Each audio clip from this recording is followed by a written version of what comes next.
এমন কাউকে পদ দেই নাই যে 5 আগস্টের পরে নতুনভাবে আবির্ভূত হয়েছে। আপনার কোনো না কোনো সকলের প্রোগ্রাম কর্মসূচি রয়েছে। বাট তারপরও সোশ্যাল মিডিয়ায় যেহেতু আমাদেরকে এগুলো নিয়ে প্রশ্নের সম্মুখীন হতে হয় যে না, আগে তো তার কয়েকটা ছবি পাওয়া গেছে। শুধুমাত্র এর আলোকে দেখেন আমরা কিন্তু ব্যবস্থা নিয়ে নিচ্ছি। শুধুমাত্র এই সামান্য একটি বিষয় যে সে হলে হয়তো একটা রুমে একটা ভালো রুমে থাকার জন্যে সে চেষ্টা করেছে, সেজন্য হয়তো একটু করেছে, কিংবা নানাবিধ সামাজিকভাবে কোনো প্রোগ্রাম পিকনিক হোক সেটা, তারপরে আমরা ছাড় দিচ্ছি না। এটি হলো পার্থক্য।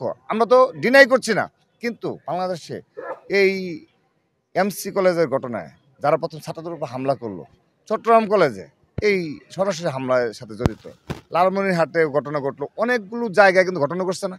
একজনের বিরুদ্ধে কোনো ব্যবস্থা নেওয়া হয়েছে? একজনের বিরুদ্ধে কোনো ব্যবস্থা নেওয়া হয়েছে?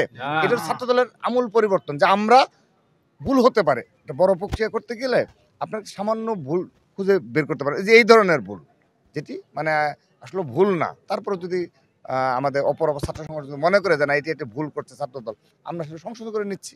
এটি হলো পার্থক্য। সেজন্য ওই 13 জনের বিষয়ে যেটি বলছেন, আমরা তারা আমাদের আগেরই নেতাকর্মী, কিন্তু পরবর্তীতে দেখা গেছে যে না, তাদের সাথে কিছু ক্লোজ ছবি পাওয়া গেছে। কিন্তু কেউ তো আমাদের সিনিয়র সভাপতি যে কথাটা বললেন যে আমাদের কেউ কিন্তু ছাত্রলীগের পদ দাঁড়িয়ে না, কিন্তু ওই ছাত্রলীগের নেতৃবৃন্দের সাথে অল্প কিছু ছবি পাওয়া গেছে, সেই ছবির আলোকে আমরা তাদের ব্যবস্থা নিয়েছি। এটি হলো পার্থক্য। ধন্যবাদ।